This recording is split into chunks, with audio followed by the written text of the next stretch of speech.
Elevate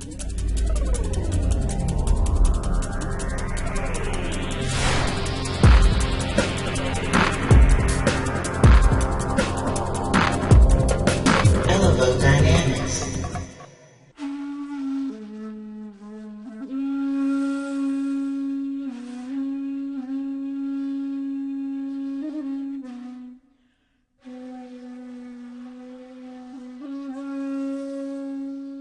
And the Ninja Turtle has, what's one of the weapons they have? Sai, right? So the Sai is actually, it has two of these hooks on it. And it's an Okinawan weapon, which is actually a different region. It's a different place. In Okinawa, they had a lot of karate-do and things of that nature that came out of here. So, but you can look real cool with the Sai, and it's actually more popularized than this weapon here, and this is called the Jute. And the Jute is also, there's a version of it they call it the helmet splitter. It was used on the battlefield if my sword got taken away from me, or I can disarm somebody with a sword. And another side of it would be sharpened, so I can hit you on the top of the head and you had a helmet on and crack it and do a lot of damage, you know, through trauma to the brain. And so they called it the helmet splitter as well. So that's this weapon is actually the actual official Japanese weapon that would be used to disarm swords, to capture swords. I can capture hands and fingers and lock them and do things here, capture collars and things of that nature, and get a person that way to take them back and drop them down. I can switch sides, use that to distract them and then come around with something.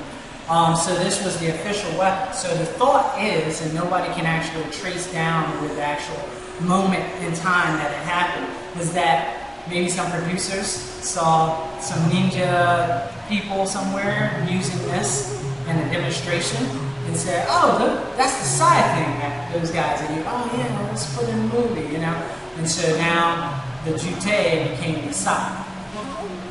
There's another training tool that we'll get to later. It's called the Kasari Fundo, and it's actually a weighted chain. And it has a weight on one end and a weight on another and a chain in between. And it looks like it could be a nunchuck. And so, again, somebody probably looked at it and was like, oh, that's the thing Bruce Lee was swinging around. And now the ninja are carrying a nunchuck and not the Kasari Fundo, which is the actual weapon. The nunchuck was believed to be what they call the snake beater, and farmers would use it. They would hold on to one end and have the rope or chain in between, and then have a piece of wood on the other. And they would beat at the grass because they would be in the fields working to see if there were any snakes or anything. And that's what it was.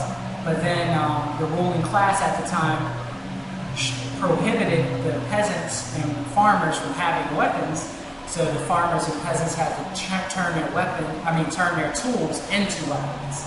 And so this is how this snake eater became now an actual battlefield fighting nunchuck, right? Or nunchucks. So that's one of the things that happened there. So that gives you a little bit of history about where some of this stuff comes from and where some of the historical mistakes have happened, and why, you know, Ninja Turtles have nunchucks and they have sides on television when those aren't actual ninja weapons. So let's keep that in mind.